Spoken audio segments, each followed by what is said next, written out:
Bismillahirrahmanirrahim. Waxaan wanaagsan dhageystayaal saaxiibayaal meel kastoo joogtaan ku soo dhawaada barnaamijka falanqaynta caalamka oo xiliyadan oo kale aad ka daawataan warbaahinta Naafi Show. Waa 8 bisha 8 2026 maalinimo Sabti ah. Barnaamijkan intiisa badan waxa aan ku eegi doonaa walaaca uu ka muujiyay madaxweynaha Mareykanka Donald Trump in xisbiga jamhuuriga ay noqoto markii ugu dambeysay ee ay madaxtinimada Mareykanka qabtaan gabi ahaanna meesha uu ka bixi doono waa sida uu sheegay madaxweynaha Mareykanka Donald Trump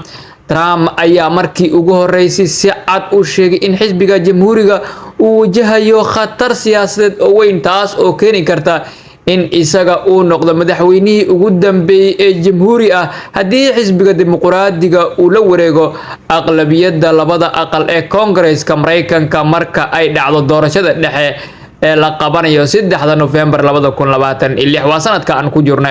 Trump ayaa yiri waxa aan idin sheegayaa haddii ay dimuqraadiyiintu talada la wareegaan waxaa laga yaabaa in aan noqdo madaxweynihii ugu dambeeyay ee jamhuuri ah. maxaa keenay hadalka Trump ee ku saabsan in uu ka dhawaajiyo arrintan walaaca leh? Hadalka Trump waxa uu ku soo beegmay xilli walaac weyn uu ka jiro gudaha xisbiga jamhuuriga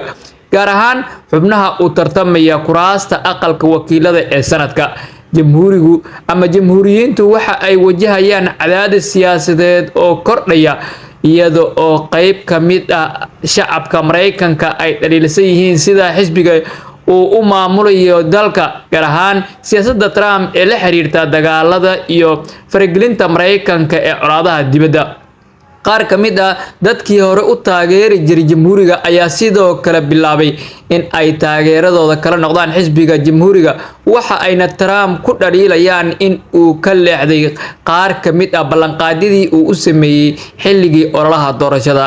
mid ka mid ah ballanqaadyadii ugu waaweynaa waxa uu ahaa in Trump uu Mareykanka ka fogeyn doono dagaalada dibadda isla markaana uu mudnaanta siin doono arrimaha gudaha ee danaha shacabka Mareykanka. hase yeeshee dadka dhaliilay siyaasadiisa waxa ay aaminsan yihiin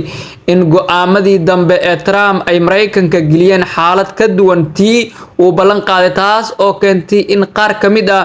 codbixiyaashii hore u taageeri jiray jamhuuriga ay u jilicsadaan xisbiga dimuqraadiga. haddii doorashada dhexe ee November ay dimuqraadiyiintu ku guuleystaan aqlabiyadda labada aqal ee Congress-ka Trump waxa uu wajihi karaa cadaadis siyaasadeed oo weyn inta ka dhiman xil madaxeedkiisa. madaxweynaha Mareykanka Donald Trump ayaa leeyahay sidoo kale khatar weyn oo uu ka dhawaajiyay waa sida hadalkiisa ka muuqatay madaxweynaha Mareykanka Donald Trump